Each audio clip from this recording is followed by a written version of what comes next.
All right, good morning, everyone. Thank you for being here today. It's good to see you. It's been a long time. Good to see you all. I'm actually very proud to be up here today with our partners in law enforcement. In particular, some people that you're going to hear from today. Kristen DiTeneo, Special Agent in charge of the ATF here in Chicago, our new Special Agent and Assistant in charge. Bob Bell, the Special Agent in charge of the DEA. Kathy Enstrom, who is the Special Agent in charge of the IRS Criminal Investigation Section here in Chicago. Nick Rohde, who's the Director of HIDA, which is the High Intensity Drug Trafficking Area Task Force. And then, of course, our Police Superintendent, David Brown. We're here today to announce charges that more than 20 new defendants are facing federal charges as part of an operation called Wicked Stones. This was an investigation that was conducted by federal and local law enforcement officers focused on the activities of many individuals, including alleged members of two street gangs, the Wicked Town faction of the Traveling Vice Lords and the Black Peastone Nation. Over the last couple of days, multiple indictments and a criminal complaint have been filed and unsealed that are charging multiple individuals with various crimes, including firearms offenses, narcotics offenses, and money laundering offenses. Much of the illegal activity that took place in this case happened on the west side of Chicago, in and around the Austin neighborhood. Most of these new defendants have already had their initial appearances or arraignments, and they will be set for detention hearings most likely next week for many folks. These arrests, this group of 20 plus individuals, are part of an overarching OCDF investigation called Operation Full Circle. As a result of that investigation, that overarching drug investigation, federal, state, and local law enforcement officers have seized 34 firearms, more than 6.5 kilos of heroin, 16 kilos of cocaine, more than 1 kilogram of fentanyl, approximately 50 grams of crack cocaine, 200 pounds of marijuana, and more than $1.3 million in cash and jewelry alleged to be purchased with narcotics trafficking proceeds. It is critical for the people of Chicago to know, especially during challenging times, and we are in the midst of a challenging time right now for sure, that we have a committed team of federal, state, and local law enforcement officers and prosecutors who work together to help keep people of Chicago safe. And we do that as law enforcement by holding people accountable for committing gun crimes and drug crimes here in our city. Operation Wicked Stones, this case, is a classic example of this partnership, which is designed to blunt the negative impact of gangs, guns, and drugs, and that impact that it has on our communities.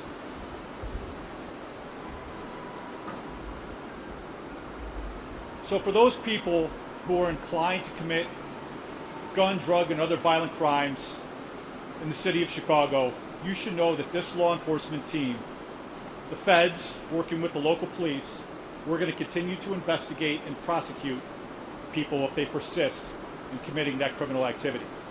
And equally as important for the law-abiding people in Chicago, and in particular for the people living in and around Austin and other neighborhoods that bore the brunt of the criminal activity of these individuals, you should know that we understand as law enforcement that your safety, your well-being, and your happiness ultimately depends upon us to do our jobs as law enforcement.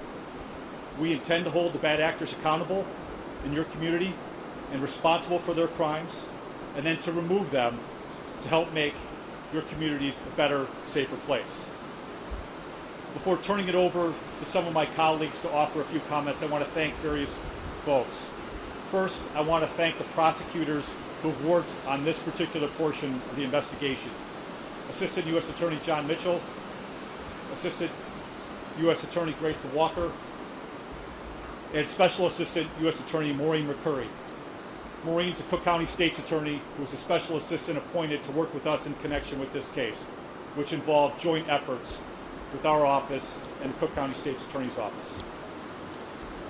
Importantly, I also want to thank all the agents from the ATF, DEA, and the IRS, the officers from the Chicago Police Department, and other federal, state, and local law enforcement agents and officers working as part of our HIDA teams on cases like this. I want to thank them for their outstanding work on this investigation and for their steadfast dedication to enforcing the rule of law and keeping our communities safe. So some of you may know, I started here in Chicago as an AUSA back in 1999, and I've been involved in prosecuting and investigating gang, gun, and drug crimes since that time. And I can tell you without question that federal law enforcement, we would not be successful in combating gang, gun, and drug crimes in Chicago without the Chicago Police Department and the brave men and women of the Chicago Police Department and everything they do each and every day to protect the people of this city and to work with us in helping to hold people accountable. The primary mission of any government is to protect its citizens. And speaking on behalf of the federal law enforcement officers and the prosecutors here in Chicago, we all care deeply, very deeply, about helping Chicago tackle this very, very stubborn violent crime problem that we're facing. We remain committed to working with the Chicago Police Department and conducting operations like this one, which seek to hold accountable those individuals who commit gun and drug crimes that help destroy our community. So I'm going to turn it over to some of my colleagues here. I'll give you the order. First, you're going to hear from Kristen DiTeneo from ATF, who's our new special agent in charge here in Chicago. You'll then hear from Bob Bell from DEA. And finally, you'll hear from the Superintendent, David Brown, from the Chicago Police Department. After that, I'd be happy to answer a question or two. Thank you.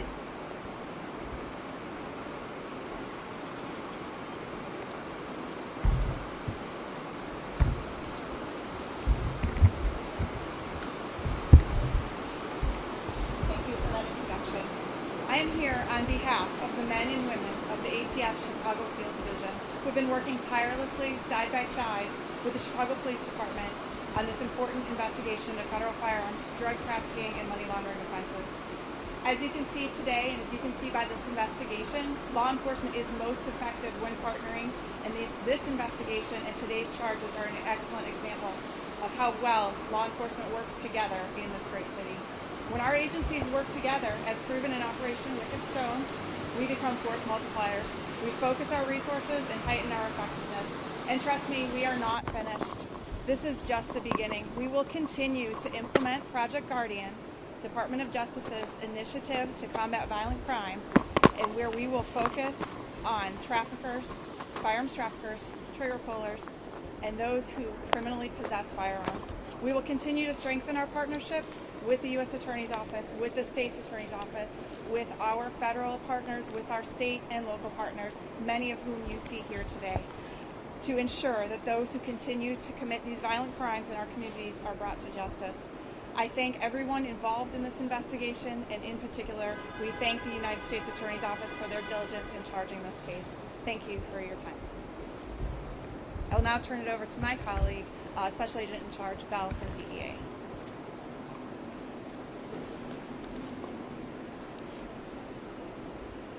Thank you, Kristen. Good morning. It is no secret that Chicago and parts of Chicagoland are plagued by drug and gun violence problems. In fact, drug overdoses and gun violence are separately the two leading causes of death in Chicago. But we know that drug trafficking and gun violence are not separate problems. They are intrinsically connected. Primarily, they are one collective problem.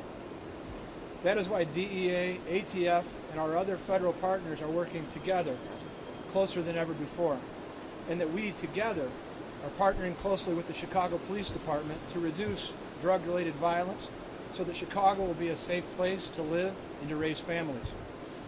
I thank Superintendent Brown for his partnership and leadership, and I thank the men and women of the Chicago Police Department for their commitment to this city, their home. I also thank the many agents, officers, and prosecutors whose dedicated work made this announcement possible. Thank you. Now we'll hear from Superintendent David Brown.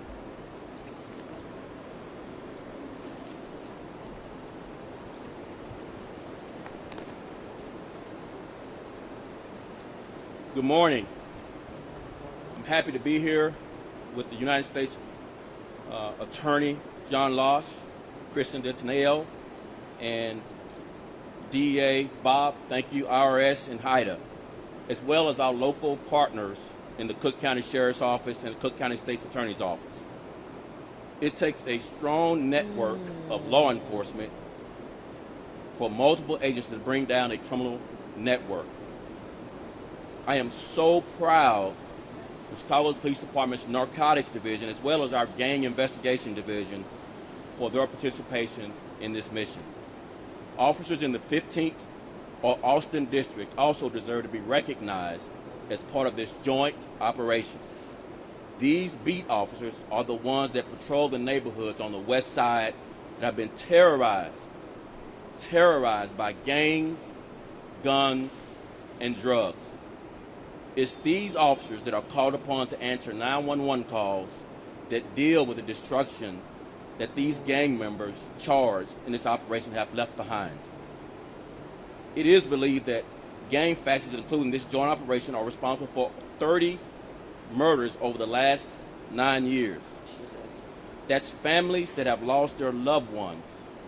That's 30 funerals. That's hearts broken. That's many cries and many tears. And these acts of violence go beyond impacting a single family. They impact friends and neighborhoods. No one feels safe after someone they know is taken from them with a bullet. Heroin and cocaine were the primary source of income for the criminal networks targeted by this joint operation. These illegal drugs have a similar impact on neighborhoods as gun violence. Parents fear for their children who are playing outside when addicts are lurking nearby looking for their next high. None of this is fair to the good people that live in these communities on the west side of Chicago. And those responsible for bringing this level of destruction to a neighborhood need to be held accountable. I hope this investigation serves as a warning to others who might think about carrying guns and selling drugs in Chicago's neighborhoods. We will find you, and we will bring you to justice. West Side, we feel your pain.